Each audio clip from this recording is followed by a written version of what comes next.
ఉదయం సూర్యుడు ఉదయించేలోపే ఈ చేతులు పనికి సిద్ధమవుతాయి. కుటుంబం కోసం, పిల్లల భవిష్యత్తు కోసం ప్రతి అడుగు ముందుకు వేస్తాయి.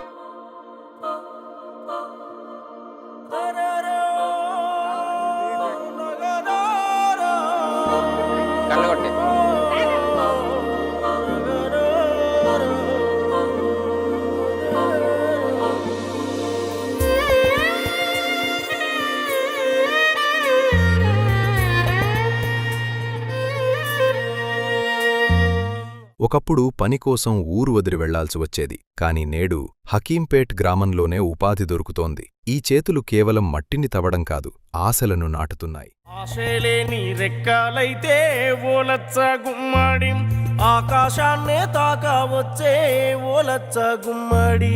ఆశలేని రెక్కలైతే ఓలచ్చ గుమ్మడి, ఆకాశాన్నే తాకవచ్చే ఓలచ్చ. ఈ అడుగులు కేవలం పనికి వెళ్లడం కాదు, ఒక మంచి భవిష్యత్తు వైపు సాగుతున్నాయి. చెరువులు నిండుతున్నాయి, పొలాలు పచ్చగా మారుతున్నాయి, గ్రామం అభివృద్ధి బాటలో నడుస్తోంది. ఈ ఉపాధి హామీ పథకం ఇది 2006లో ప్రారంభమైంది. అయితే ఇది మెయిన్ ఉద్దేశం నిరుపేదలకు చాలా ఉపయోగపడుతుంది. ఇప్పుడు మన హకీంపేట్ గ్రామంలో సిల్ట్ వర్క్ పెద్దికుంట్లో జరుగుతుంది.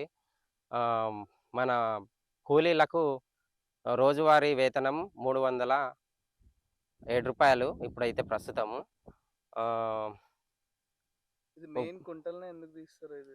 అంటే మెయిన్ కుంటల ఎందుకు తీయడం జరుగుతుందంటే, కుంటలో వాటర్ స్టోరేజ్ కోసము. వాటర్ స్టోరేజ్ అయితేనంటే మనకు గ్రౌండ్ వాటర్ పెరుగుతాయి. చుట్టుపక్కల పొలాలకు బోర్లలో గ్రౌండ్ వాటర్ పెరుగుతాయి కాబట్టి మెయిన్ ఉద్దేశం కుంట్లల్లో మట్టిని ఒండు మట్టిని తీసి ఆ మట్టిని కొందరు పొలాలకు కూడా వేసుకోనికే మంచి ఎరువుగా తయారవుతుంది.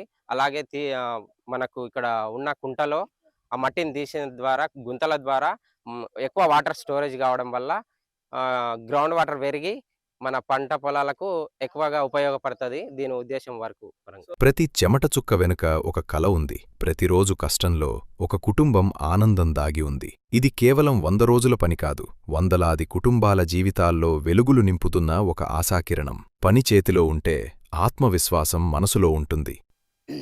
ఈ జాతీయ గ్రామీణ ఉపాధి పథకం అనేది 2006లో స్టార్ట్ అయింది.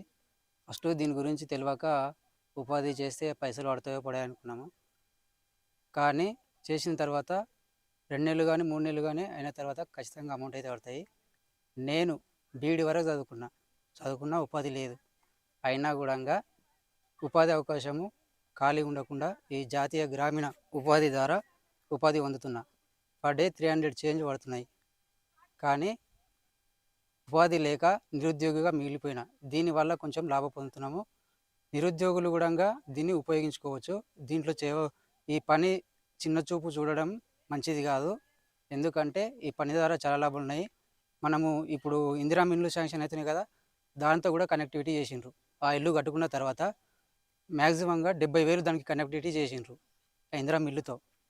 దాని ద్వారా కూడా లాభం పొందుతున్నాం. ఇంకోటి ఇంకుడు గుంతలు కొడితే కూడా ఉపాధి హామీ కార్డు ద్వారా అమౌంట్ పడుతున్నాయి. ఇంతకుముందు ఇంకుడు గుంతలు కొడితే సొంత పైసలు పెట్టుకునే వాళ్ళం. కానీ ఇప్పుడు జాతీయ గ్రామీణ ఉపాధి పథకం ద్వారా అమౌంట్ పడుతున్నాయి. చాలా వాటికి కనెక్టివిటీ చేసిండ్రు. ఇప్పుడు మన చేనులలో ఓరాలు వేయించుకోవాలంటే జేసీ పెడితే చాలా ఖర్చు అవుతుంది. కానీ ఉపాధి హామీ పథకం ద్వారా వాళ్ళే గవర్నమెంట్ అన్ని భరించి వాళ్ళే భరిస్తున్నారు. మనకు పనులు జరుగుతాయి. వరి కాలాలు వేసుకోవాలన్నా, గట్లు వేసుకోవాలన్నా, లేవలింగ్ చేపించుకోవాలన్నా ఉపాధి ద్వారా చాలా సులువుగా లాభం పొందుతున్నాము. అదే ఈ ఉపాధి హామీ పథకమిచ్చిన గొప్ప బహుమతి. ఇది ఉపాధి కథ కాదు, గౌరవంగా బతికే హక్కు పొందిన మనుషుల కథ. హకీంపేట్ అభివృద్ధి కథలో ప్రతి చెయ్యి ఒక బలలం, ప్రతి చెమట చుక్క ఒక మార్పు, ప్రతిరోజు ఒక కొత్త భవిష్యత్తుకు పునాది. సంకల్పం నీ శ్వాస అయితే